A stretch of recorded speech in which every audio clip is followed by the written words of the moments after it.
minority had some support. And so almost immediately you had opposition from the Sunni community in Iraq. Much of it was armed, but it was split into a couple different directions. You had the extremist wing, the kind of people who now call themselves al-Qaeda of Mesopotamia, which, by the way, didn't exist prior to the U.S. invasion. That is a small, but that's the people who get a lot of attention because they're the ones blowing up buildings and killing a lot of civilians. The nationalist opposition, which includes former Ba'athist Party and others, they're the ones who stopped the armed struggle during the so-called surge. Remember when the U.S. supposedly won the war by surging the troops and making an alliance in the Sunni community? Well, what happened was the nationalist sector were really, really ticked off at al-Qaeda in Iraq because of the senseless attacks on civilians. And they began turning them in to the U.S. And the U.S. then used that as to trumpet the fact that we had won the war.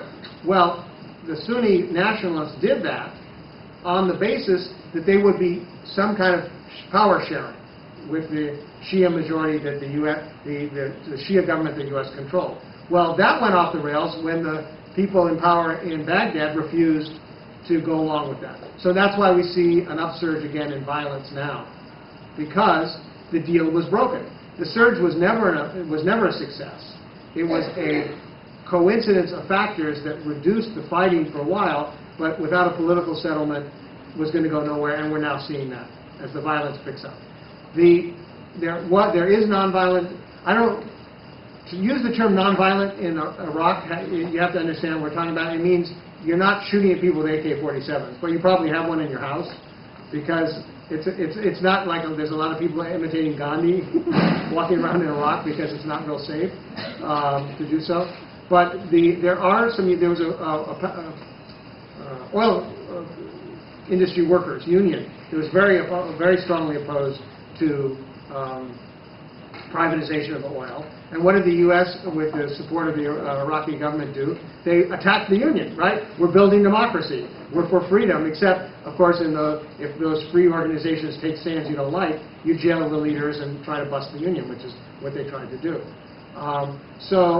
But the sentiment among Iraqis of all different types is very much opposed to privatization of oil. You know, in this country, the idea that the government would run your oil company, it sounds like you're from Mars or something, right? Or actually, if the government should run anything, because we're inculcated with this anti-government, the government can't do anything right. In most countries in the world, actually, where they have important resources like oil, they're owned by the government. And it's developed and drilled and pumped and sold by the government, and Iraq is no exception. So the idea of privatizing that and turning it over, especially to foreign corporations, is widely opposed in Iraq from everybody, from all sides. So that's why the U.S. has run into such huge opposition trying to do that. Nevertheless, they keep trying to pass the oil law that would allow that to happen. So to date, they've not been able to do it. Of course, the parliament also hasn't met for 6 months either, part of the wider political crisis going on. Afghanistan, it's a lot trickier because you have different sectors of right-wing fundamentalist ideology type folks in opposition. The Haqqani group, the Haqq-Makhtiar group, and the Taliban, all of whom, by the way, at one time or another have had close ties to the United States. Haqq-Makhtiar, one of the people in opposition now, was the #1 recipient of CIA aid during the time of the Soviet invasion and occupation of Afghanistan in the 80s. Haqq-Makhtiar got the bulk of the U.S. money, and today he's in opposition. So he hasn't changed. His basic thinking is the same back then when we were supporting him as a freedom fighter as what he is today as a terrorist. It's a prime example of what I talk about in the book. I think I kind of already talked about Iran. Well, anyway, I'll just leave it there.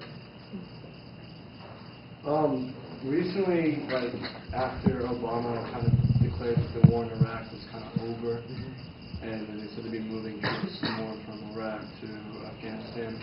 I remember watching like TV, and there was a big debate on whether we should be more focusing on timelines rather than winning the war. And in Afghanistan, yeah, or just in both theaters, because it's